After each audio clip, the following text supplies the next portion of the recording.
What's up, keepers, and welcome back to another episode of ARS Goalkeeping. I'm Alberto, and today we're going to take a look at the differences between the Nike Vapor Grip 3 and their affordable double the Nike GK Grip 3s. And to add some background on these two gloves, most big brands like Nike have their top-of-the-line glove like the Vapors and a replica model like the GK Grip 3 for a much cheaper price in their stores. And because of the pricing level of these gloves, more often than not, beginner keepers end up getting a pair of the GK Grip 3s because at first glance they look almost identical to the very new and very expensive Vapor Grip models. So what are the differences? First up, the Grip 3 comes in the same exact hybrid cut you find on the standard VG3. But when we take a closer look, the stitching, material, and padding are all much thinner, weaker, and poorer compared to the VG3 model. Across the palm, the GK Grip 3 comes in what seems to be 3mm of super soft latex. Compared to their brothers, the Vapor Grip 3 model or the VG3 model has 4mm of high quality contact latex, which is a marked difference between the palms of our two Nike gloves. You can see already that the VG3s, which are in white, have a lot more padding and look a lot thicker than what you see on the GK Grip 3s. The backhand on our VG3s is made up of a type of super soft latex to cushion the hand and add a bit of weight for more stopping power on those hard shots, whereas the GK Grip 3's backhand seems to be an extremely thin piece of material fused with mesh, which makes the gloves lightweight but also doesn't take any sting out of the shot or help get more weight behind the holes. And when it came down to it, this is probably one of the biggest differences between the Vapor Grips and the GK Grip 3s. The amount of material gone into each glove is a huge factor for how well it cushions the hand and eats up the shot, but it's definitely not the only massive difference. On the palm, the battle of the latex was short and simple. There isn't much better than the Nike contact latex found on their top-of-the-line models like the VG3s. But the super soft latex wasn't only a full millimeter thinner, it hardly had any grip at all. If anything, it felt just as thin as the backhand and more of a placeholder compared to the class style of the VG3's contact latex.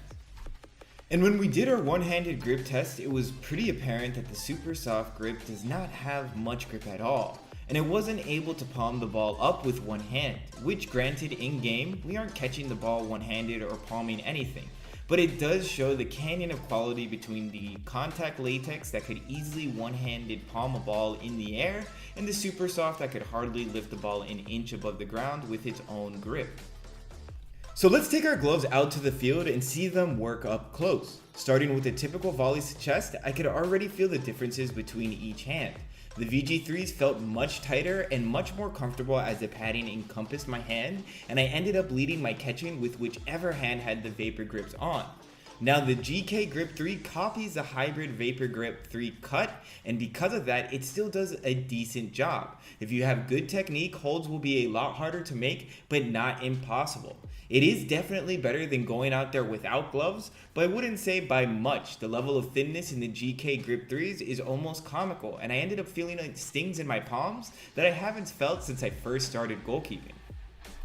Performance-wise, yeah, I guess I was able to perform and make a few decent saves, but I definitely felt like I was parrying much more than usual because I didn't trust my hands to make the hold, and even a few times I dropped easy holds or almost let them in the net. Nowhere near what the quality is when you're using the Vapor Grip 3s.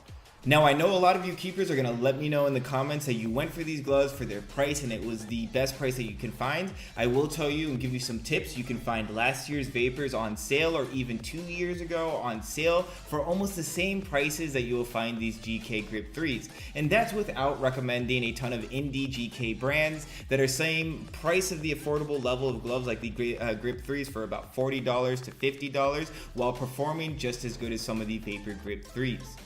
So in the end, there was no real competition between the Vapor Grip and the GK Grip 3s. The Vapor Grip is easily the better glove and much better use of your money. So if you're looking to save money but still get great gloves, try to find last year's top models on sale. You will be shocked at the prices you'll find. And if you really want to try something new, great and affordable, check out some of the dozens of indie goalkeeper brands that I have reviewed in my Goalkeeper glove review playlist. So that's it on our Nike glove comparison. Thank you guys so much for watching. Don't forget to hit that like button and smash the subscribe button if you haven't already. Thanks again, and I'll see you all very soon.